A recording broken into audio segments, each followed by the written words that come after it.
अपनी हार के 34 साल बाद जॉनी ने अपना खुद का डोजो खोला था जिसका नाम कोबरा काई था।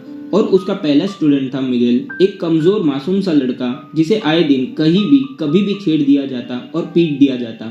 और मिगेल को अस्थमा भी था, तो जॉनी उसे कोबरा काई का पहला रूल बताता है, पहले वार करना, कि अगर वो कभी भी किसी फाइट में शामिल हुआ तो पहला अटैक उसे ही करना है बिना सामने वाले को बचने का मौका दिए। और अटैक करने के लिए उसे जानना होगा कि पंच कैसे किया जाता है। अब क्योंकि मिगेल फिजिकली काफी वीक होता है, जो कि एक पुशअप भी नहीं कर सकता था और वो काफी अंडर कॉन्फिडेंट भी था, तो जॉनी उसे पहले मोटिवेट करता है और फिर पंच करने का सही तरीका बताता है। सेफ्टी एंड हेल्थ डिपार्टमेंट से एक ऑफिसर जॉनी को एक लिस्ट ऑफ चीजें करने को कहता है, उसके बाद ही उसे अप्रूवल मिलेगा जिससे वो इंश्योरेंस के लिए अप्लाई कर सकता है।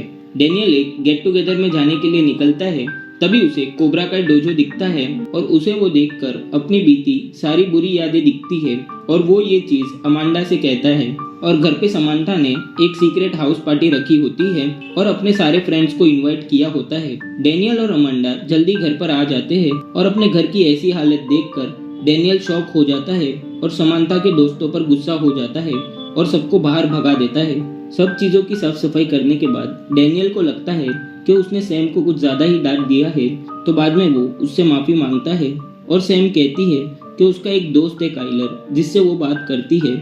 और डेनियल सैम को उसे घर पे इनवाइट करने को कहता है। स्कूल में मिगेल डिमिट्री और इलाई से मिलता है और वहाँ वो पहली बार सैम को देखता है और उससे बात करने के लिए आगे बढ़ता है, पर काइलर वहाँ पर आ जाता है और मिगेल वहाँ से चला जाता है। अब प्रैक्टिस के वक्त मिगेल काइलर का गुस्सा डमी पर उतारता है और लगातार जोर जोर से पंचेस मारने लगता है। तभी जॉनी को रॉबी, जो कि उसका बेटा था, उसके स्कूल से प्रिंसिपल का फोन आता है और वो कहती है कि रॉबी के पास से ड्रग्स मिले हैं, जिस पे जॉनी काफी गुस्सा हो जाता है, पर रॉबी बिना कुछ सुने उसका फोन रख देता है। डेनियल काइलर से मिलता है और उसे वो आग के नीचे की चोट के बारे में पूछता है, तो काइलर कहता है कि एक इंसान ने अपने कराटे स्किल से उसे और उसके दोस्तों को मारा था।